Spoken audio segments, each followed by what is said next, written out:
अस्सलाम वालेकुम। आप देख रहे हैं प्रोग्राम एजेंडा 5 और मैं हूं हसनैन वहाब। नाज़रीन, पाकिस्तान ने पूरी कोशिश की कि भारतीय जारहियत के जवाब में अमन सुलह और तहम्मुल का रास्ता अपनाया जाए, मगर जब भारत अपनी शरंगेजियों में हद से तजावुज़ कर गया और 7 मई की रात जारहियत और इश्तियाल अंगेज़ी का मुजाहरा किया गया तो पाकिस्तान ने उसका मुंह तोड़ जवाब दिया। भारत जो अस्करी, फ़ज़ाई और ज़मीनी ताकत पर गुरूर करता था और उसके दावे ये थे कि उसके पास जदीद टेक्नोलॉजी है, मजबूत एयर डिफेंस है, साइबर का बड़ा निज़ाम है, जदीद हथियार मौजूद हैं, मिसाइल हैं और बेस्ट तैयारे भारत के पास मौजूद है, लेकिन बेहतरीन सिफारतकारी और मीडिया मैनेजमेंट भी भारत दावा करता था कि उसके पास है। लेकिन इस 4 रोज़ा जंग में भारत के सारे भरम टूट गए हैं। भारत कहां बेनकाब हुआ ये सब ने देखा। अपने अवाम के सामने भी भारत को अजीमत उठानी पड़ी और दुनिया में भी शर्मसारी का सामना करना पड़ा। मोदी सरकार से अपने अवाम और सियासी मुखालफिन के सवालों के जवाब भी नहीं बन पा रहे। चंद घंटों में मुआशी तौर पर भारत को तकरीबन 100 अरब डॉलर का नुकसान उठाना पड़ा। दुनिया के कई बड़े इदारों ने भारत के साथ जारी मुआहदों पर नजरसानी शुरू कर दी है। कई आलमी इदारे हैं जो भारत के साथ काम करने को फख्र महसूस करते थे, अब वो उसका जिक्र करने से भी कतरा रहे हैं। सवाल यह कि भारत की पॉलिसी थी क्या? भारत हमेशा अपने दाखिली मसाइल से तवज्जो हटाने के लिए सरहद पार महाजराई में मसरूफ अमल रहा है और पाकिस्तान में दहशतगर्दी को हवा देने के लिए भारत की जानिब से अपनी पूरी तवानाइयां खर्च की जाती रही हैं। भारत ने रात की तारीकी में हमला किया, मगर पाकिस्तान ने भारत की जारहियत का जवाब दिन के उजाले में दिया है। पाकिस्तान का हकायक पर मबनी बयानियां आलमी सतह पर खुले दिल से तस्लीम किया जा रहा है, जबकि भारत की जाली खबरों और झूठे बयानी की वजह से पूरी दुनिया में सुबकी हो रही है और भारत को बलूचिस्तान और खैबर पख्तूनख्वा में दहशतगर्दी की सरपरस्ती करने वाली रियासत के तौर पर टैग किया जा रहा है। खासतौर पर मसला कश्मीर को भी एक बार फिर तकवीयत मिल गई है। एक सवाल यह भी है कि पाकिस्तान को इस मार्के में फतह से क्या हासिल हुआ है? पाकिस्तान बहादुर ममालिक में सरफहरिस्त आ गया है जो खुलकर अपने दुश्मन का मुकाबला कर सकता है। पाकिस्तान सिफारती लिहाज से भी मजबूत हुआ है। पाकिस्तान पर आलमी इदारों और दोस्त ममालिक के एतमाद में भी इजाफा हो गया है। पाकिस्तान की फौजी सलाहियत पर पूरी कौम का एतमाद बढ़ गया और पूरी दुनिया के सामने अफवाज पाकिस्तान का निज़ाम एक ताकतवर सिस्टम के तौर पर उजागर हुआ है। पाकिस्तान एयरफोर्स को दुनिया ने किंग ऑफ स्काइज मान लिया है। पूरी दुनिया के सामने यह बात भी वाज़ेह हो गई कि भारत इसराइल के साथ मिलकर शहरी आबादियों और मसाजिद पर हमले करता रहा, मगर पाकिस्तान ने जवाबन सिर्फ भारत की फौजी तनसीबात को निशाना बनाया। भारत जिसकी फौज का सालाना बजट 80 अरब डॉलर्स के करीब है, पाकिस्तान ने उसे महज चंद घंटों में घुटने टेकने पर मजबूर करके एक मिसाल कायम कर दी है जिस पर पूरी कौम को फख्र है। भारत की जानिब से मुसलसल एक प्रोपेगेंडा किया जा रहा है कि पाकिस्तान की जानिब से अमेरिका से जंग रुकवाने के लिए राब्ता किया गया था और भारत ने अमेरिकी सदर की सालसी की कोशिशों को यह कहकर मुस्तरद कर दिया है कि भारत को तो पता ही नहीं है और अमेरिकी सदर जंग रुकवाने की बात कर रहे हैं। भारत की जानिब से क्या कहा जा रहा है, जरा देखिएगा। From the time of Operation Sindoor commenced on 7th May till the understanding on cessation of firing and military action on 10th May, there were conversations between Indian and US leaders on the evolving military situation. The issue of trade did not come up in any of these discussions. As you are aware, we have a long-standing national position that any issues pertaining to the Union territory of Jammu and Kashmir have to be addressed by India and Pakistan bilaterally. That stated policy has not changed. Bharat की झूठ बोलने की आदत जाएगी नहीं। भारत मुसलसल झूठ बोल रहा है, लेकिन वो कहते हैं ना कि झूठ के पांव नहीं होते। अमेरिकी सदर डोनाल्ड ट्रंप ने खुद गुफ्तगू करते हुए ये कहा था कि हमने सालसी का किरदार अदा किया है। ट्रंप ने क्या कहा था, जरा देखिएगा। On Saturday, my administration helped broker a full and immediate ceasefire, I think a permanent one, between India and Pakistan, ending a dangerous conflict of two nations with lots of nuclear weapons. We helped a lot. And we helped also with trade. I said, come on, we're going to do a lot of trade with you guys. Let's stop it. Let's stop it. If you stop it, we're doing trade. If you don't stop it, we're not going to do any trade. People have never really used trade the way I used it, that I can tell you. And all of a sudden they said, I think we're going to stop. And they have. And they did it for a lot of reasons, but trade is a big one. We're going to do a lot of trade with Pakistan. We're going to do a lot of trade with India. We're negotiating with India right now. We're going to be soon negotiating with Pakistan.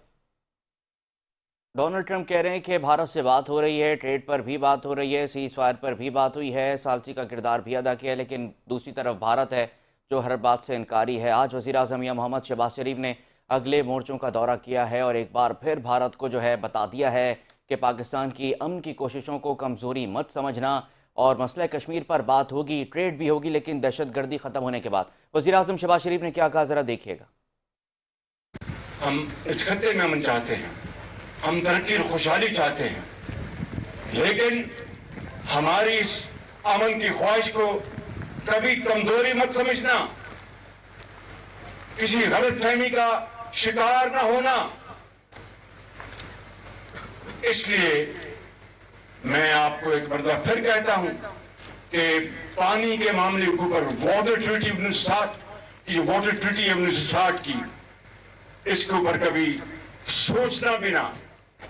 Kashmir का जो एक disputed जो issue है उसको अक़वाम मुत्तहिदा की करारदादों के मुताबिक आए हल करें और फिर ट्रेड भी करेंगे।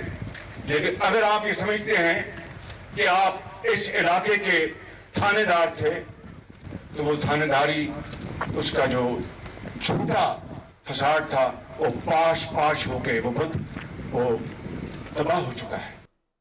वज़ीर आज़म मियां मोहम्मद शहबाज शरीफ ने एक बार फिर वाज़ेह कर दिया है कि पाकिस्तान पर किसी भी किस्म की जहरियत की एक बार फिर कोशिश भारत के लिए मज़ीद हसीमत का सामान लेकर आएगी। अपने पैनलिस्ट का आपसे तारुफ करवा दें। अब्दुल्ला हमीद गुल साहब हमारे साथ मौजूद होंगे, चेयरमैन हैं तहरीक जवानाने पाकिस्तान के। फैसल मीर साहब पाकिस्तान पीपल्स पार्टी के सीनियर रहनुमा, और सेनेटर सलीम ज़िया साहब रहनुमा मुस्लिम लीग नून के हमारे साथ मौजूद होंगे। गुफ्तगू के सिलसिले को आगे बढ़ाएंगे ब्रेक के बाद।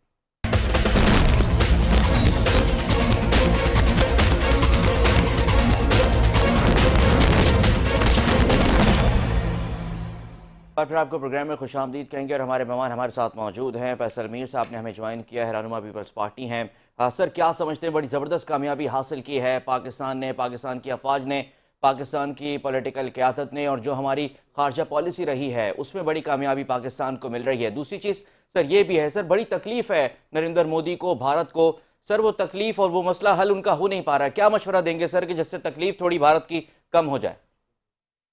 देखिए, इस जो रिसेंट कॉन्फ्लिक्ट में सबसे ज्यादा जो भारतीय मीडिया ने जिस शख्सियत पे तनकीद की वो चेयरमैन बिलावल भुट्टो जरदारी साहब थे, क्योंकि उन्होंने जो इंटरनेशनल मीडिया का फ्रंट था वो संभाला हुआ था पाकिस्तान की तरफ से। उन्होंने बीबीसी पर, CNN पर, अल जजीरा पर, स्काई न्यूज पर, और जो दूसरी आपके फ्रेंच 24 चैनल था उसके ऊपर इंटरव्यूज दिए, और पाकिस्तान की जो इंटरनेशनल सपोर्ट थी वो उसको ड्रम अप किया। और उसके नतीजे में मेरा ख्याल है कि चेयरमैन साहब का किरदार भी था भारत को आइसोलेट करने में, और इंटरनेशनल जो सपोर्ट उनको नहीं मिल सकी उसकी वजह से भारतीय मीडिया जो है वो बिलावल भुट्टो जरदारी साहब की मॉकिंग भी करता रहा।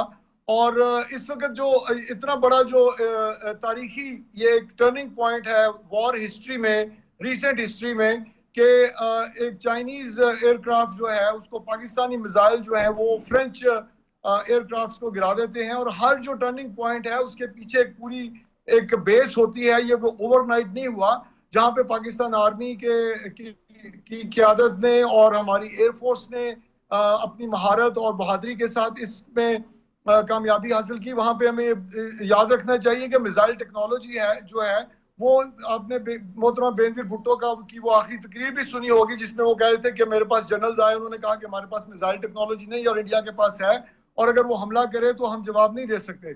तो बीबी ने कोरिया से जाके ये टेक्नोलॉजी हासिल की।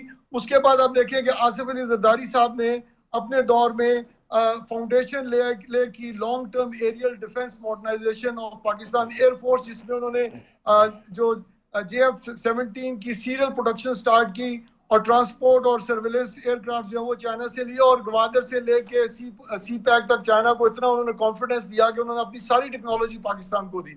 उसके बाद चेयरमैन साहब ने इस वॉर में जो किरदार अदा किया, और जो सबसे बड़ी बात है, जो अगर डोनाल्ड ट्रंप ने आके पाकिस्तान और इंडिया के दरमियान में सुलह करवाई, उसकी वजह सिर्फ ये थी कि पाकिस्तान के पास न्यूक्लियर बॉम्ब था, और पाकिस्तान न्यूक्लियर बॉम्ब बनाने वाला भी जुल्फिकार अली भुट्टो थे। तो जहाँ पे ये सारी हमारी पाकिस्तान फौज की एक बहुत बड़ी कामयाबी है, वहां पे हमें याद रखना चाहिए कि शहीद मोहतरमा बेनजीर भुट्टो, आसिफ अली जरदारी, बिलावल भुट्टो जरदारी और जो जुल्फकार अली भुट्टो हैं, उनका भी कोई ना कोई थोड़ा सा इसमें किरदार था। जहां तक आप बात कर रहे हैं नरेंद्र मोदी की, वो अब एक हर सियासी पार्टी का एक तिब्बी उम्र होती है, और वो जो ब्लंडर कर चुके हैं, अब नजर यही आ रहा है कि मोदी का अब डाउनफॉल होने जा रहा है। जिस तरह से उन्होंने कल रिएक्ट किया अपने इस सारे पहले बयान में, एक बड़ी ही बचकाना सी उन्होंने बातें की, तो अब इंडियन अपोजिशन जो है वो उनको किसी सूरत में मेरा नहीं ख्याल कि वो सरवाइव कर सकेंगे, और जो आने वाले इलेक्शंस जी हैं जिनके लिए उन्होंने ये सारी लड़ाई लड़ी थी, वो उसमें उनको भारी नुकसान होगा। बिल्कुल सही है। सेनेटर सलीम ज़िया साहब ने भी हमें ज्वाइन किया और अब्दुल्ला हमीद गुल साहब भी हमारे साथ मौजूद हैं। सेनेटर साहब, आप क्या समझते हैं कि बड़ी कामयाबी है, पाकिस्तान के नाम आ गई है, और जो हमारी पॉलिटिकल क़यादत का और जो हमारी अस्करी क़यादत का जो स्टांस रहा है इस पूरे सिनेरियो में, पूरी जो जंग की सूरत हाल थी उसके अंदर हमने देखा पूरी कौम हमें मुत्तहिद नजर आई। वज़ीर आज़म शहबाज शरीफ का अहम रोल था, नायब वज़ीर आज़म इसहाक डार का अहम रोल था, और जो आर्मी चीफ ने जो किरदार अदा किया है, फ्रंट से लीड किया है पूरी कौम को भी, पूरी अफवाज को भी। सर, बहुत बड़ी कामयाबी पाकिस्तान को मिली है, मुद्दतों तक याद रखी जाएगी, क्या समझते हैं सर? हाँ, हसनैन साहब आपने बिल्कुल सही फरमाया। असल में ये तो जंग हम पर मुसल्लत कर दी गई, क्योंकि भारत को और मोदी साहब को कुछ ये गलतफहमी थी कि शायद हम कोई भूटान है या गोया है या जो सात छोटे छोटे मुल्क हैं, 2-3 नेपाल है, वो हैं। उनको ये अंदाजा नहीं था, वो शायद भूल गए थे बुढ़ापे की वजह से या किसी और वजह से, कि पाकिस्तान माशाल्लाह माशाल्लाह एक न्यूक्लियर स्टेट है। Pakistan is not a banana Republic.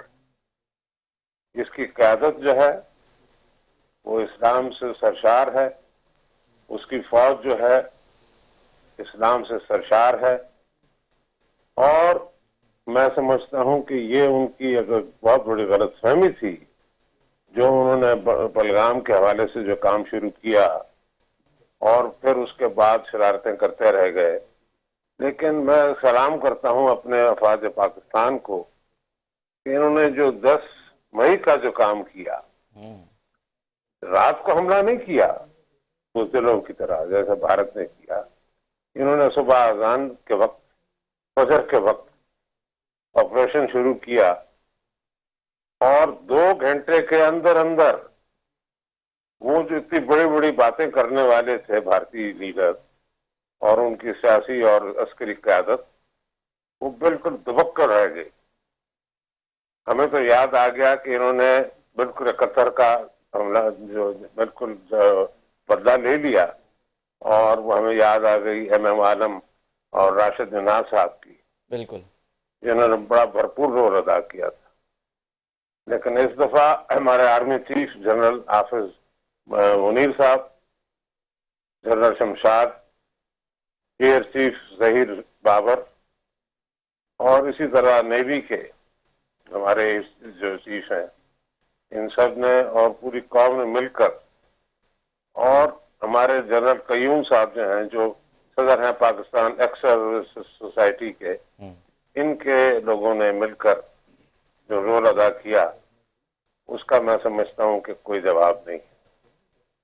हर जंग में मीडिया का बड़ा रोल होता है। हमारा जो अस्करी मीडिया है ISPR, उनको भी खुसूसी सलाम है। उन्होंने भरपूर तौर पर सही रिपोर्टिंग की, और पाकिस्तान का जो सिविल मीडिया है, पब्लिक मीडिया है, उसने भी भरपूर तौर पर मेहनत की और लोगों को सही तरह आगाही की। कोई झूठ या ऐसी खबरें नहीं बताई जैसे कि भारत में बताया जा रहा था कि लाहौर का सी पोर्ट तबाह कर दिया गया, जबकि लाहौर में सी पोर्ट है ही नहीं। इसी तरह के कराची में भी बड़ी बमबारी कर दी है। कराची के 2 जो सी पोर्ट हैं, KPT और कमाडी, दोनों तबाह कर दिए गए हैं। वो लोग हैरान थे, बल्कि उनके लिए अब कराची के लोगों के लिए एक सबक हो गया। वो समझ गए कि वहां से कितना एक झूठ बोला जा रहा है जी। तो मैं समझता हूं कि ये मोदी साहब के लिए सिर्फ अस्करी उनको शिकस्त हुई, बल्कि डिप्लोमेटिक फ्रंट पर भी उनके पास कोई नजदीक नहीं आया। उसकी वजह ये थी बात बुनियादी तौर पर कि जो पहलगाम का जो हुआ था किस्सा, उसके बाद हमारी जो सियासी क़यादत है, शहबाज शरीफ ने बार बार कहा कि आप पॉलिसी के लिए कोई से भी मुल्क चुन लें, उनको बिठा देते हैं, उनके सामने अपना केस रखते हैं, आपके पास कोई सबूत होते लेके आ जाएं, और अगर नहीं है तो फिर खामोश हो जाएं। तो उन्होंने जाहिर है क्योंकि कोई चीज थी नहीं उनके पास, तो उन्होंने खामोशी इख्तियार की। लेकिन फिर उन्होंने जब शरारत की, लेकिन जो 10 मई का जो वाकया है वो तो ऐसा है कि वो इस वक्त दुनिया की जितनी अस्करी अदारे हैं दुनिया भर के, जहां पर फौजी तरबियत दी जाती है, वहां पर ये एज अ केस स्टडी इस पर नजर डाली जा रही है कि पाकिस्तान में महदूद वसाइल में रहते हुए भारत जैसे जो उनसे 10 गुना तकड़ा है, ताकत में ज्यादा है, आबादी में ज्यादा है, वसाइल में ज्यादा है, उसको इतनी जल्दी घुटने टेकने पर कैसे मजबूर किया।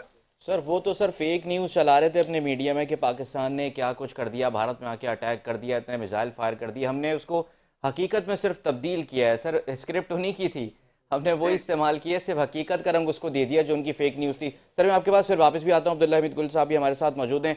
अब्दुल्ला साहब, आप क्या समझते हैं कि for the time being seize fire हो जाना, हम भारत से कोई खैर की तवक्को नहीं कर सकते? आप बेहतर जानते हैं कि नरेंद्र मोदी इस टाइम के अंदर भी पाकिस्तान के खिलाफ कोई साजिश जो है वो रच रहा होगा। सर ये मसले का मुस्तकिल हल तो नहीं है, मसले के जो मुस्तकिल हल है वो क्या सर यही होगा कि डोनाल्ड ट्रंप या अमेरिका जैसा मुल्क बीच में सालसी का किरदार अदा करे और टेबल टॉक हो सके?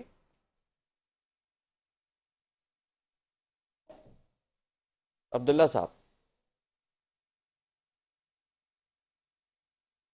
चलें, गालिबन हमारी लाइन ड्रॉप हो गई, एक बार फिर उनको कनेक्ट करने की कोशिश करते हैं। फैसल मीर साहब, आप क्या समझते हैं, अब जो भी टाइम के अंदर ये सीज़ फायर हो गया है, मामला ख़त्म नहीं हुआ है, भारत से पाकिस्तान कोई तवक्को नहीं कर सकता, अभी भी हम देख रहे हैं कि हमारी लाइन ऑफ कंट्रोल पर भारत रोज़ाना सीज़ फायर की खिलाफ वर्जी कर रहा है, बिलाश्तियाल फायरिंग कर रहा है, भारत इस वक्त में भी पाकिस्तान के खिलाफ कोई साजिश कर रहा होगा। सर आप समझते हैं कि कोई भी मुल्क जो है इंडिया पाकिस्तान के दरमियान जो इतना पुराना मसला है, मसला कश्मीर है, सिंध तास मुआहदा भारत ने एक तरफा तौर पर मुअत्तल कर दिया, अमेरिका जैसा मुल्क भी कोई सालसी का किरदार अदा कर सकता है मुस्तकबिल में?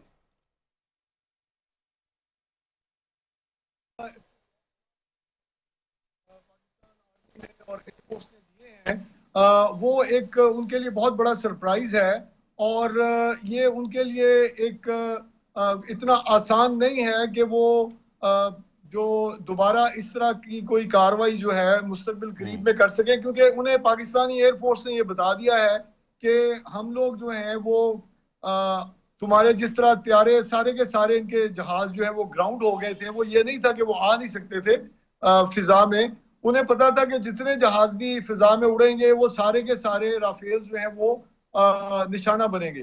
तो अभी तो वो इसी डायलेमा का शिकार हैं कि जो पाकिस्तानी एयरफोर्स के जो पायलट्स हैं उनकी टेक्निक और उनकी जो टेक्नोलॉजी पाकिस्तानी एयरफोर्स के जो हमारे सरबराह हैं वो जो लेके आए हैं, उसको वो कैसे उसका मुकाबला करेंगे। और उसके बाद ग्राउंड के ऊपर जो पाकिस्तान की आर्मी ने उनके साथ किया है LOC पे और लाइन ऑफ कंट्रोल के अलावा जो दूसरे सारे एरियाज थे, वो ये सोच भी नहीं सकते थे कि इतना मुंह तोड़ उनको जवाब मिलेगा। तो अभी मोदी जो है वो अपनी पॉलिटिकल जो उसका नुकसान हुआ है उसको गेन करने के लिए शायद इंटरनेशनल मीडिया को या अपने लोगों की कंजम्पशन को के लिए ये बात करे कि मैं अमेरिका की सालिसी जो है वो किन हालात में हुई और हम ये मानते हैं या नहीं मानते, अभी तक चहमगोइयां चल रही हैं। लेकिन आज डोनाल्ड ट्रंप ने जो सऊदी अरब में बात की, उसने कहा जी कि मैं तो पाकिस्तान और इंडिया के जो लीडरशिप है उसको खाने की टेबल पे बुलाने का सोच रहा हूँ, और मैं उनके साथ ट्रेड करने की बात कर रहा हूँ, और मैंने जंग भी जो है वो यही कह के बंद करवाई है कि मुझे तुम अच्छी अच्छी चीजें अपनी बेचो। तो इंटरनेशनल जो पावर्स हैं वो इस वक्त बिल्कुल मोदी उनके अंडर प्रेशर है, और वो ये नहीं इस वक्त अफोर्ड करता कि वो फौरी तौर पे कोई इस तरह की हरकत दोबारा करे। और जो जहां तक डोनाल्ड ट्रंप के साथ जो इसकी मोदी का जो डील हुई है उसकी वजह से इंडिया का तमाम मीडिया जो मोदी मीडिया, एक तो मोदी मीडिया है और एक जो नॉन मोदी मीडिया है, उसको अब मौका मिल गया है कि वो अब सवाल उठा रहा है कि ट्रंप को किन शराइत पर मोदी ने अपना ये घुटने टेके पाकिस्तान के सामने, क्योंकि इंडिया में तो ये एक अब बात जो है वो हर बच्चा बच्चा जानता है कि उन्हें बिल्कुल शिकस्त सही। हुई है। तो इस वक्त लेकिन जो सर वो इससे भी अब इनकारी हैं, वो इनकारी हैं कि भारत की जानिब से डोनाल्ड ट्रंप से या अमेरिका की क़यादत से या उनकी इंतज़ामिया से कोई रब्ता नहीं किया गया, बल्कि वो पाकिस्तान था जिसने राब्तों के लिए पहल की। वो तो ये झूठ अब नए चीज़ जो है वो फीड करना उन्होंने शुरू कर दिए। अब्दुल्ला हमीद गुल साहब की तरफ जाऊंगा। अब्दुल्ला साहब, जो बात भारत की जानिब से अब की जा रही है, एक और नया झूठ उनकी जानिब से बोला जा रहा है। पूरी दुनिया ने देखा कि सफ़ेद झंडे कहाँ लहराए जा रहे थे, किन चेक पोस्टों पर सफ़ेद झंडे लहराए जा रहे थे, किसने शिकस्त जो है तस्लीम कर ली थी। लेकिन अब वो कह रहे हैं कि डोनाल्ड ट्रंप ने ट्रेड की कोई बात नहीं की, सालसी की हमने पहल की कोई बात नहीं की है। और जो सदर ट्रंप ने जो बात की है कि दोनों मुल्कों की आला क़यादत को डिनर पर इनवाइट करेंगे, सर ऐसा कुछ हो सकता है आपकी नज़र में? रहमान रहीम, बहुत शुक्रिया आपका। देखिए, जहाँ तक ताल्लुक है डोनाल्ड ट्रंप साहब की तकरीर जो थी वो नरेंद्र मोदी की तकरीर से पहले आई थी, और उसके बाद नरेंद्र मोदी जितनी भी बातें की वो सिर्फ लफ्ज़ थी, अपने पब्लिक की कंजम्पशन के लिए थी, अपनी खिफ्त मिटाने के लिए थी, अपना झूठ छुपाने के लिए थी और बड़के मारने के लिए थी।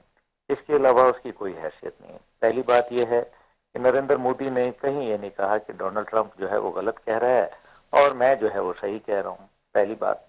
दूसरी बात यह है कि वो हमेशा से यही कहता रहा कि जी जब से पहलगाम हुआ कि जब तक के पहलगाम के लोगों को हम जो है वो तश्तज़बाम नहीं करेंगे और उनको ठिकाने नहीं लगाएंगे, हम जो है वो किसी सूरत भी हम युद्ध करेंगे। तो फिर क्या पहलगाम के लोगों का सामने आ गया? क्या इंक्वायरी पेश हो गई? क्या लोगों को बता दिया? क्या पता चल गया कि कौन कौन लोग उसके अंदर मुलविस थे और कौन कौन से वो चेहरे थे जो बेनकाब हो गए? तो ये दूसरा झूठ उसका। तीसरा यह है कि वो कहता रहा हमेशा कि ये दो मुल्कों के माबैन मामला है, जो पाकिस्तान और इंडिया के माबैन जो मसला कश्मीर है। लेकिन वो ये भूल गया कि चाइना भी इसमें एक फरीक है। लद्दाख में 1000 मुरब्बा किलोमीटर जो है वो इलाका उन्होंने रखा हुआ है चाइना ने, जो कि इंडिया से खींच के रखा हुआ है। तीसरी चीज जो उसके अंदर है वो ये है कि अब जब डोनाल्ड ट्रंप साहब ये बात कर रहे हैं तो फिर ये मामला तो बायलैटरल नहीं रहा, दो मुल्कों के माबैन तो नहीं रहा। अब तो वो डोनाल्ड ट्रंप और चीन भी दरमियान में स्टेक होल्डर आ रहे हैं। तो फिर ये नरेंद्र मोदी ने जो भी बातें कही हैं ये अपने मुल्क के लिए कही हैं, झूठ बोलते हैं।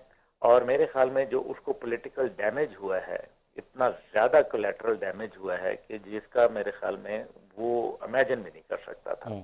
इसलिए नरेंद्र मोदी जो है वो इस टाइम पे अपने औसान खता कर बैठा है। वजीर आजम साहब, आर्मी चीफ साहब और चीफ मार्शल जो है हमारे, आज जिस तरीके से गए, नायब वजीर आजम भी वहाँ मौजूद थे और पसरूर कैंट का दौरा किया, जहाँ भारतीय ड्रोन के टुकड़े जो थे वो भी दिखाए गए जो इसराइली मेड हैं। और दूसरी जानिब जो है वो एक बहुत ही ज़बरदस्त मेरे ख्याल में वजीर आजम साहब ने तकरीर कर दी और बता दिया। एक तो पसरूर जो है वो बिल्कुल बॉर्डर के ऊपर है, दूसरी बात यह है कि ये वो इलाका था जिसने बहुत ज़बरदस्त बिफिटिंग रिस्पॉन्स दिया इंडिया को इस जगह से, वर्किंग बाउंड्री से। और तीसरी चीज़ जो है वो ये है कि अल्हम्दुलिल्लाह मेरे ख्याल में वजीर आजम साहब ने कहा कि तुम्हारा जो है वो बाकी बचा खुचा जो है वो भी हम तुम्हारा गरूर जो है वो निकाल देंगे। ये एक अच्छा पैगाम था, मजबूत और जामे था, एक मेरे ख्याल में दलेराना, और एक वो मुल्क जो जंग जीत के खड़ा होता है उसका कुछ और ही बात होती है। आज आप देख लीजिए पूरी दुनिया के अंदर जो पाकिस्तानी हैं वो सीना फख्र से जो है फुला के कह रहे हैं कि हम वी आर पाकिस्तानी। ये होता है कौम के अंदर जो एक इज्जत का जज्बा जब पैदा हो जाता है तो उनको ज़ेर नहीं किया जा सकता। लेकिन हमें ये भूलना नहीं चाहिए कि डोनाल्ड ट्रंप वही हैं जिन्होंने डील ऑफ द सेंचुरी जो थी वो उन्होंने फ़लस्तीन को ऑफर किया था। और डील ऑफ द सेंचुरी के ऊपर मैं मुतअद्दिद दफ़ा और बल्कि मेरा कॉलम मौजूद है जिसमें मैंने इसको डेथ ऑफ अ नेशन कहा था। और हमें ये भी मालूम है कि डोनाल्ड ट्रंप साहब ने एक हालिया बयान दिया जिसमें वो गजा को जो है वो वहाँ एक शहरगाह के तौर पर देखना चाहते हैं। यानी कि एक ऐसी शायरगाह जिसके ऊपर 60,000 से जायद जो अभी फिलहाल जो है, और अगर ओवरऑल देखा जाए तो ये 1 लाख से जायद जो फलस्तीनियों के मासूम खून है वो उसमें शामिल है, और वो उसको शायरगाह में तस्वीर जो है वो कन्वर्ट करना चाहते हैं। दूसरी जानिब हमने अब्राहम एकॉर्ड देखा कि वो भी क्या था, और तीसरी जानिब जो है हमने बाइडन इंतजामिया की जानिब से इसराइल को हालिया जो 3 स्टेजेस के अंदर एक मुआहदा तय हुआ था, उसके अंदर हमने देख लिया कि पहली स्टेज के ऊपर जैसे ही उन्होंने अपने कैदी वापस किए, उसके बाद जो है तुम कौन और मैं खामखा, और फिर देखा आपने कि वो मुआहदा खत्म हो गया। डोनाल्ड ट्रंप साहब से चौकन्ना रहना पड़ेगा। ये वही अमेरिका है जो 7वां बहरी बेड़ा पाकिस्तान की मदद के लिए भेज रहा है। ये वही अमेरिका है जिसने 2 दिन पहले जब पाकिस्तान के ऊपर मिसाइल हमला हुआ तो इन्होंने लाताल्लुकी का इजहार कर लिया और कहा कि हम जो है वो न्यूट्रल है। लेकिन जब भारत को पिटाई हुई और भारत को जो है वो उनके लोग जो थे वो भाग खड़े हुए, उनकी फौजों के पैर उखड़ गए, तो फौरन से पेशतर जो है भारत को बचाने के लिए, और ये मैं नहीं कह रहा, ये उनके अपने अखबारात लिख रहे हैं कि जी India was rescued by United States. तो ये बात तो वो लिख रहे हैं। अब देखना यह है कि सारे खेल के अंदर जो है हमें एक चीज जिसके ऊपर हम जरूर गौर करें, कहीं ऐसा तो नहीं कि वही वाला मामला जो 2019 में कहीं एक बात चली थी कि इधर हम उधर तुम, यानी कि आज़ाद कश्मीर जो है वो पाकिस्तान रख ले और मकबूजा कश्मीर जो है वो भारत के हिस्से में चला जाए, या फिर इसको जो है अमेरिका की जो एक ख्वाहिश है जो कहीं 2015 से पनप रही है, वो ये है कि इसको एक न्यूट्रल जोन करार दे दिया जाए। और न्यूट्रल जोन के ऊपर जाहिर है फिर बेचारे और कौन आएगा यूनाइटेड नेशन की फौजों के अलावा, ताकि यूनाइटेड स्टेट्स ऑफ अमेरिका का जो है यहाँ एक अमल दखल रहे, चीन की कंटेनमेंट रहे, न्यूक्लियर रशिया, न्यूक्लियर चीन, न्यूक्लियर पाकिस्तान और न्यूक्लियर इंडिया पर उसका तसल्लत कायम रहे। ये उनके ख्वाब हैं, ये उनकी कोशिशें जरूर हो सकती हैं, लेकिन इसके अंदर हकायक नहीं हो सकते, क्योंकि हमने एक बहुत बड़ी कुर्बानी दी है। हमने अब पिछले 78-77 सालों से जिस तरीके से जुल्म और एक रियासती दहशतगर्दी भारत की देखी है, उसी के ऊपर जो है वो हमने रोजाना वारदातें देखी हैं और हमने जंगें लड़ चुके हैं। इसलिए ये मामला जो है ये यहाँ ठहरेगा नहीं। पाकिस्तान जो है वो उसने जिस अंदाज में एक ऑफेंसिव पॉलिसी अपनाई और अल्हम्दुलिल्लाह पूरी कौम और उम्मत इस्लामिया का सर फख्र से बुलंद किया, मेरा ख्याल है इसी किस्म की ऑफेंसिव हमें डॉक्ट्रिन चाहिए, जो अगर हमने दफ्तर खारजा के तौर पर अपने सियासी और अपने सिफारती दोनों सतह पे अगर हमने ऑफेंसिव पॉलिसी ना अपनाई, तो मैं समझता हूं कि ये तमाम कुर्बानी और ये जो जीत का जश्न है ये शायद खुदा न खास्ता इसके अंदर फीकापन आ जाए। बिल्कुल ठीक है। और सर जो डोनाल्ड ट्रंप साहब ने जो प्लान पेश किया है पाकिस्तान और इंडिया के सामने, पाकिस्तान तो उस पर बहुत पहले ही अमल कर चुका है ट्रेड के प्लान पे। हम अपनी इकोनॉमी को जो इस वक्त अहमियत दे रहे हैं, शायद दूसरी चीज़ें हमने पसे पुश डाल दी है। इकोनॉमी के फ्रंट पर जो हमारी पॉलिटिकल और अस्करी क़यादत है वो बिल्कुल यकसू होकर जो है इस वक्त इकोनॉमी के फ्रंट पर लड़ रही है। सर मुझे एक शॉर्ट ब्रेक लेने का कहा जा रहा है, हमारे साथ ही रहिएगा। हमारे तमाम मेहमान हमारे साथ मौजूद हैं, ब्रेक से वापस आएंगे तो गुफ्तगू के सिलसिले को मजीद आगे बढ़ाएंगे।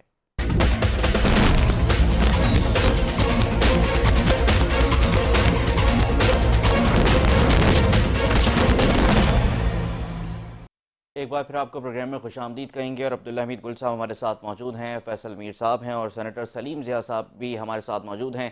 सेनेटर सलीम साहब, आप क्या समझते हैं कि जिस तरह से आज वज़ीर-ए-आज़म या मोहम्मद शहबाज शरीफ ने एक बार फिर वाज़ेह मौक़िफ़ पेश कर दिया है कश्मीर के मामले पर भी और दहशतगर्दी के मामले पर भी, हम तो सर वो मुल्क हैं जो दहशतगर्दी का शिकार हैं, भारत वो मुल्क है जो दहशतगर्दी पाकिस्तान में करवा रहा है। सदर ट्रंप ने दोनों मुल्कों को तराजू के एक ही पल्ले में सर तोल दिया है, दोनों ममालिक बराबर नहीं हो सकते। पाकिस्तान ने बिलियन ऑफ डॉलर्स दहशतगर्दी के खिलाफ जंग में जो है सर झोंके, 90,000 से जायद पाकिस्तान के जो लोग हैं सर दहशतगर्दी का शिकार हुए हैं। फिर सर और जो कश्मीर का जो मामला है सर, वो तो यूनाइटेड नेशंस की जो रेजोल्यूशंस हैं उसके तहत हल होना है और जो कश्मीर के लोग हैं उनके रेफरेंडम या उनके वोटों के जरिए हल होना है। तो इसके अलावा भी सर तीसरी कोई चीज हो सकती है बीच में? हसन भाई, बात ये है कि ये मोदी साहब जो हैं ये अब तक डिनाइल में है। इनको अब तक होश नहीं आया कि इनके साथ हुआ क्या है, क्योंकि ये मैं जैसे पहले मैंने अर्ज किया था कि ये शायद भूल गए थे कि शायद पाकिस्तान एक एटमी ताकत है। और जैसे हमारे भाई फैसल मीर साहब ने बताया कि उसकी इब्तिदा कहाँ से हुई, यकीनी तौर पर जुल्फ़िकार अली भुट्टो साहब ने उसकी इब्तिदा की और बाद में जितनी हुकूमतें आई उन्होंने भी उसमें हाथ डाले। लेकिन बंदूक रखना और बंदूक चलाना मौके पर, वो काम जो है वो उस वक्त के नवाज शरीफ, हमारे जो प्राइम मिनिस्टर थे नवाज शरीफ साहब, उन्होंने तब किया जब भारत ने 5 एटमी धमाके किए। तो उस वक्त चंद दिनों के बाद ही नवाज शरीफ साहब ने अहकामात जारी किए कि 5 की जगह 6 धमाके किए जाएं। तब जाके इनको समझ में आया कि तो पाकिस्तान भी एक एटमी ताकत बन चुका है।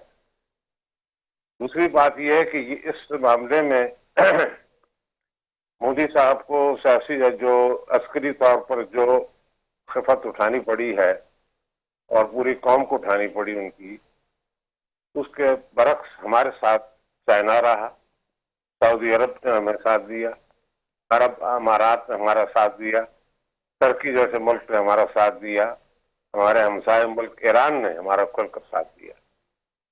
और जिसकी वजह से एक हमारी पोजीशन बिल्कुल उनके मुकाबले में मुख्तलिफ है। ये तो सब जानते हैं कि मोदी साहब असल में बुनियादी तौर पर आरएसएस के नुमाइंदे हैं, उन्हीं की पैदावार हैं। और वो सिर्फ मुसलमानों के नहीं, जिसमें उन्होंने जब समझौता एक्सप्रेस में सैकड़ों मुसलमान मरवाए थे जब ये चीफ मिनिस्टर थे, उसके साथ सिखों के साथ जो उस वक्त हुआ था और उसके बाद दलित जो हिंदू माइनॉरिटीज हैं उनके साथ जो जुल्म तशद्दुद होता रहा, वो पूरे हिंदुस्तान के लोग जानते हैं कि ये आदमी जो है जंगजू, जंग का शौकीन है। सिर्फ शौक रखना काफी नहीं होता, उसके लिए जज्बा चाहिए, उसके लिए जज्बा नहीं है उनके पास। ये देखिए, इस जो इनकाउंटर हुआ है इसमें बात साबित होगी। एक शख्स और रह गया ये बताने के लिए कि पाकिस्तान के अवाम सारे एक जगह थे इस जंग में, मतलब मुसलमान, क्रिश्चियन, हिंदू, क्रिश्चियन, ईसाई सब। यानी हमारा नौजवान एयरफोर्स का जो पायलट अफसर है कामरान मसीह, मैं उसको भी सलाम पेश करता हूँ कि उसने जिस बहादुरी और दलेरी से जो जहाज गिराए, उनका जो S-400 सो कॉल्ड बड़ा जी सेंसिटिव किस्म का जो सिस्टम था, उसको उसने तबाह किया। वो तो उसके पास वापसी का पेट्रोल नहीं था, वरना वो आगे जाके भी नुकसान पहुंचा सकता था। मैं समझता हूं कि इस वक्त भारत जो समझ रहा है कि ये ताश मायदा जो है ये यकतरफा बंद हो ही नहीं सकता, मुअत्तल हो ही नहीं सकता। बैनुल अक़वामी तौर पर ये तस्लीम शुदा मुआहिदा है जो 1960 में हुआ था, और अगर इसको आगे इसको डिस्कस किया जाएगा तो उसमें साबित हो जाएगा कि ये मुआहिदा जो है ये कोई भी मुल्क इसको मुअत्तल नहीं कर सकता। भारत ने जहां पर अपना नुकसान सियासी तौर पर और डिप्लोमेटिक फ्रंट पर पहुंचाया, वहां पर फ्रांस को भी बड़ी शर्मिंदगी उठानी पड़ी, क्योंकि उनके वो जो राफेल जहाज थे वो 6 के 6 बिल्कुल जमीन पे आकर जमीन बोस हो गए। तो पाकिस्तान में तो तमाम पार्टीज ने इकट्ठा साथ दिया, उसमें सियासी पार्टीज भी और मजहबी पार्टीज भी, सब ने पूरा भरपूर तौर पर साथ दिया और यकजा रहे। और मैं नहीं समझता कि भारत अब आइंदा कई सालों तक ये सोचेगा कि पाकिस्तान को मेरी नज़र से देखे, क्योंकि उसको अंदाज़ा हो गया है कि पाकिस्तान एक वक्त आने पर ये आपस में हो सकता है कि सियासी तौर पर छोटी मोटी कुश्ती करते रहें, लेकिन वक्त आने पर ये सब इकट्ठे हो जाते हैं। ये सब इस इनकाउंटर ने साबित किया कि पाकिस्तान की तमाम कौमें, तमाम सूबे, तमाम जबान बोलने वाले, अस्करी क़यादत, सियासी क़यादत, मजहबी क़यादत, सब एक पेज पर थी और सबने साबित कर दिया कि ये किसी तरह भी ये चीज उनके लिए नाकाबिल कबूल है कि पाकिस्तान को कोई मेरी आंख से देखे। बिल्कुल सही है। अब्दुल हमीद गुल साहब, मैं एक जगह सुन रहा था, मोदी के चाहने वाले एक साहब बात कर रहे थे कि नरेंद्र मोदी ने अखंड भारत की शुरुआत कर दी है, जो उनका अखंड भारत का जो नज़रिया है, जो वो चाहते हैं, उनकी ख्वाहिश है। लेकिन सर, भारत तो बड़ा टूट फूट का शिकार है। मैं आपका एक आर्टिकल पढ़ा था, उसमें आपने पूरी तफसील के साथ लिखा हुआ था कि कहाँ और कैसे भारत टूट फूट का शिकार हो रहा है। सर, किस तरह से लेंगे इस बात को, जो ये एपिसोड हुआ है इस पिछले वीक के अंदर, पूरी दुनिया में भारत एक्सपोज हुआ है? देखिए, जहाँ तक भारत का मामला है, पूरी दुनिया में एक्सपोज हुई है उसकी मिलिट्री माइट, उसका जो ख्वाब था। देखें जो उसको नुकसान हुआ फाइनेंशियली, 83 बिलियन डॉलर रॉयटर के मुताबिक, वो मेरा ख्याल है कि कोई ऐसा नुकसान नहीं है। जो असली नुकसान है वो उसको, जो उसकी इज्जत खराब हुई है, वो 1000 बिलियन डॉलर में भी नहीं खरीदी जा सकती। जो उसका ख्वाब था इस पूरे रीजन के अंदर अपनी एक सुप्रीमेसी कायम करने का, वो उसका ख्वाब चिकनाचूर हो गया। जो उसको इंडो पैसिफिक के अंदर एक रोल दिया गया था अमेरिका की जानिब से कि जी ये यहाँ के जो है नेट सिक्योरिटी प्रोवाइडर हैं, वो रोल उसके साथ ख़त्म हो गया और दुनिया के ममालिक ये सोचने पे मजबूर हो गए हैं कि जो मुस्तकबिल में भारत की जो हम एक उनकी मिलिट्री माइट के ऊपर जो तकिया कर रहे थे, क्या ये मुमकिन है? और फिर क्या सिर्फ टेक्नोलॉजी के जरिए भारत जो है वो अपनी सुप्रीमेसी कायम कर सकता है? तो एक बहुत बड़ा मेजर जो मेरे ख्याल में फेलियर था वो हमने देखा कि किस तरीके से उनकी ट्रेनिंग का मेजर फेलियर, चाहे वो एयरफोर्स का है, चाहे वो इनके ग्राउंड फोर्सेस का है, चाहे वो इनकी नेवी का है, और या चाहे इनकी इंटेलिजेंस एजेंसीज का है, या फिर इनकी जो मिसाइल ऑपरेटिंग सिस्टम्स हैं उनका है। तो ये बात तो बड़ी वाज़ेह हो गई कि भारत के पास जो डिफेंस मैकेनिज्म था वो बुरी तरीके से नाकाम हुआ है। और यही वजह है कि जब दुनिया जो है वो असर नौ जायजा लेगी तो पता चलेगा कि इस खित्ते के अंदर और भी लोग हैं, और सबसे बढ़कर ये कि जिस तरीके से वेस्टर्न टेक्नोलॉजी को जलील किया गया, ईस्टर्न टेक्नोलॉजी जिसका कोई नामो निशान नहीं था कहीं और लोग उसको बहुत इंफीरियर समझते थे, आज वो ईस्टर्न टेक्नोलॉजी जो है दुनिया में बढ़ चढ़ के बोल रही है और वेस्टर्न टेक्नोलॉजी की जो आलमी मंडी में शेयर्स हैं वो गिरना शुरू हो गए हैं। जहाँ तक भारत के आपने टुकड़ों की बात कही है, बिल्कुल भारत टुकड़े होगा और ये थर्ड पार्टीशन की तरफ नरेंद्र मोदी ले गया है, ले जा नहीं रहा, ले गया है। आप बहुत जल्द देख लेंगे अगर नरेंद्र मोदी जो है वो ये एक साल गुजार गया तो ये अपनी आंखों से भारत के और अपने हाथों से भारत के टुकड़े करता हुआ नजर आएगा, क्योंकि इस टाइम पे नागालैंड के अंदर जो है बकायदा उन्होंने ऐलान कर दिया हुआ है अपना आइन, अपना दस्तूर, अपना मंशूर, अपना झंडा, अपना तराना, ये वो ऐलान कर चुके हैं।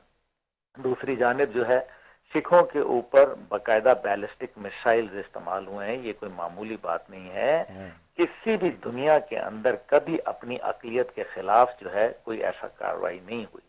इसलिए दुनिया जो है आप देख लें कि अगर यही कार्रवाई पाकिस्तान में हुई होती कि बैलिस्टिक मिसाइल पाकिस्तान ने मारा होता अक़लियतों के ऊपर, तो इस टाइम तक तो गैर मुल्की फौजें जो थीं वो पाकिस्तान के अंदर जो है वो घुस चुकी होती और पाकिस्तान के अंदर जो है वो दंदनाती फिर रही होती।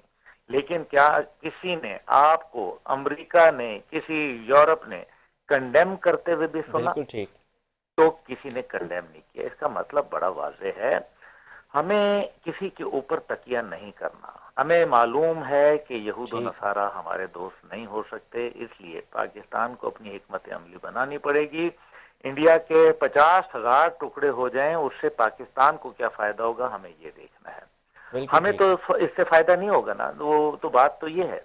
देखिए 33 आज़ादी की मूवमेंट्स वहां चल रही हैं, सिखों के अंदर एक नफरत भर गई। अभी ये खालिस्तान आज नहीं तो कल बना, ये तो बात तय है। दूसरी जानिब कश्मीर तो वो ले नहीं बिल्कुल सकते। ठीक है सर, फैसल साहब के पास जाना चाहूँगा। मुझे बताया जा रहा है कि आखिरी चंद मिनट रह गए। फैसल साहब, आप अब क्या समझते हैं? पाकिस्तान ने बड़े अच्छे पेस के साथ जो है सफारती महाज भी संभाल रखा है, आपकी बड़ी गहरी नज़र रहती है इंटरनेशनल अफेयर्स पर भी। किस तरह से पाकिस्तान इस मामले को मजीद जो है सर टेकअप कर सकता है, और जो पाकिस्तान के नए अलाइज अब बनने जा रहे हैं इस जंग के बाद से, सूरत हाल के बाद से, उनसे पाकिस्तान किस तरह फ़ायदा हासिल करेगा आने वाले वक्तों में? देखिए जी, सबसे बड़ी बात तो यह है कि जो चाइना की टेक्नोलॉजी को जिस तरह पाकिस्तान ने इस्तेमाल करके चाइना को एकदम पूरी दुनिया में जो वॉर इंडस्ट्री है उसमें बूस्ट दिया है, और बैलेंस ऑफ पावर जो है, जो मिलिट्री माइट जो चाइना की आपके हैं वो इस वक्त सर चढ़कर बोल रही है। तो चाइना पाकिस्तान के लिए एक ऐसा एलाय अब होगा कि मेरा नहीं ख्याल कि चाइना और पाकिस्तान में आने वाले वक्त में कोई फर्क समझा जाएगा, और पाकिस्तान को किसी किस्म की जो इकोनॉमिक इश्यूज रहे हैं, नो डाउट के चाइना का जिस तरह पाकिस्तान ने नाम रोशन किया है, अपना भी नाम रोशन किया है, लेकिन साथ साथ चाइना का किया है, तो China will be on a very high note Pakistan की हर मुआशी और दूसरे हालात में अब सपोर्ट करने के लिए। पहले भी वो रहा है लेकिन बहुत तेजी से आगे आएगा। तुर्की जो है उसने जंग के दौरान पाकिस्तान की जो सपोर्ट की, उसकी बहुत सारी वजूहात है, उसकी डिटेल में नहीं जाया जा सकता। और भारत ने जो सबसे बड़ा नुकसान किया ईरान का, वो जो एक मेजर समथिंग है, उन्होंने जो ईरान के वजीर खारजा के बारे में गुफ्तगू की, वो एक मेजर डिबैकल हुआ है भारत का जो डिप्लोमेटिक फ्रंट है उसके ऊपर, और उसको लेके पूरी दुनिया में क्रिटिसिज्म हो रहा है कि एक वजीर खारजा जो आपके मुल्क में बैठा हुआ है उसको आप नेशनल टीवी चैनल पर उनका जो माउथ पीस है वो गाली निकालता है। तो पाकिस्तान ओवरऑल अगर आप देखें तो इसमें डिप्लोमेटिक फ्रंट पे इंटरनेशनल जो कुव्वतें हैं, जिस तरह के अभी अब्दुल्ला साहब और सेनेटर साहब फरमा रहे थे कि कश्मीर का मसला जो है वो बैक बर्नर पे जा चुका था, वो इंटरनेशनलाइज हो गया है, और उसको अब थर्ड पार्टी मीडिएशन की तरफ आना, ये इस जंग का सबसे बड़ा नुकसान या पाकिस्तान को सबसे बड़ा फायदा हुआ है। बिल्कुल ठीक है, बहुत शुक्रिया सर, आपने हमें टाइम दिया। अब्दुल्ला हमीद गुल साहब हमारे साथ मौजूद थे, चेयरमैन हैं तहरीक जवानान पाकिस्तान के। सेनेटर सलीम ज़िया साहब ने हमें ज्वाइन किया, सीनियर रहनुमा मुस्लिम लीग नून के, और आप फैसल मीर साहब सीनियर रहनुमा पाकिस्तान पीपल्स पार्टी के। आप तीनों मेहमानों का बहुत शुक्रिया। और प्रोग्राम का वक्त ख़त्म होता है, इसी के साथ ही मुझे और मेरी टीम को इजाज़त दीजिए, फिर मुलाकात होगी। अपना ख्याल रखिएगा, अल्लाह हाफ़िज़।